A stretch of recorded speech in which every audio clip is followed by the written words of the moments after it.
দেশের আর্থিক ব্যবস্থা পুরোপুরি ভেঙে পড়েছে। সামনে কঠিন চ্যালেঞ্জের মুখে পড়তে হবে নতুন সরকারকে। গবেষণা সংস্থা সিপিডির গোল টেবিল বৈঠকে এমন মন্তব্য করেছেন বক্তারা। এ সময় প্রধানমন্ত্রীর অর্থ পরিকল্পনা উপদেষ্টা জানিয়েছেন, ভোগ নির্ভর অর্থনীতি থেকে বেরিয়ে বিনিয়োগ বান্ধব অর্থনীতি গড়ে তুলবে নতুন সরকার। বিস্তারিত প্রতিবেদনে।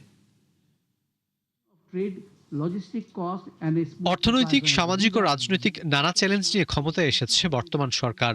স্বল্প কিংবা দীর্ঘমেয়াদী চ্যালেঞ্জ কিভাবে মোকাবেলা করতে হবে তা তুলে ধরতেই এই বৈঠকের আয়োজন করে গবেষণা সংস্থা সিপিডি। শুরুতেই অর্থনৈতিক দুরবস্থার কথা তুলে ধরেন পলিসি এক্সচেঞ্জের চেয়ারম্যান। বলেন, রাষ্ট্রের আর্থিক ব্যবস্থা পুরোপুরি ভেঙে গেছে।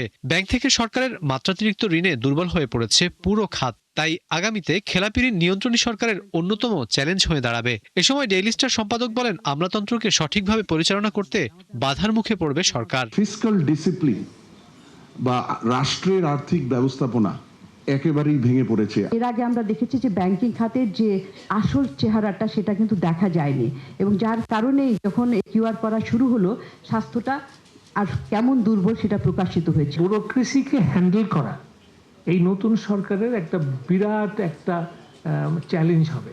বৈঠকে ব্যবসায়ীরা অভিযোগ করেন, গ্যাস সংযোগ না পাওয়ায় বিনিয়োগ করতে পারছেন না অনেকেই। একই সাথে উচ্চ সুদহারও বিনিয়োগ বিমুখ করছে উদ্যোক্তাদের। ব্যাংক থেকে ঋণ নিয়ে যারা বিনিয়োগ করছেন না তাদের আইনের আওতায় আনার দাবি জানান আইসিসি বাংলাদেশের সহসভাপতি।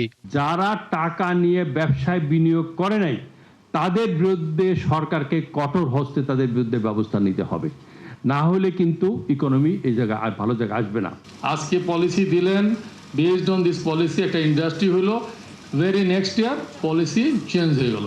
সেই জায়গাটা আমাদেরকে কনসিস্টেন্ট থাকতে হবে। এই যে 300টা ফ্যাক্টরি বিজিএম এর বন্ধ হয়ে গেল, এর মধ্যে আমি মনে করি বেশ অর্ধেকই হচ্ছে ব্যাংকের দোষ।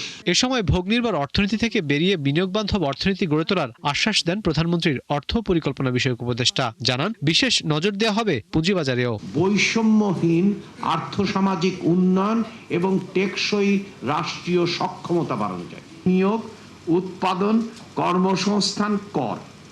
এখন যদি আমি করের সংস্কৃতির মধ্যে না যেতে চাই তাহলে তো এটা সম্ভব না। আলোচনায় উঠে আসে শুধু পরিকল্পনা নয়, বরং এর বাস্তবায়নও আমলাতন্ত্রকে নিয়ন্ত্রণ করাই হবে বর্তমান সরকারের সবচেয়ে বড় চ্যালেঞ্জ। রাকিব আল জাবেদ, ৭১, ঢাকা।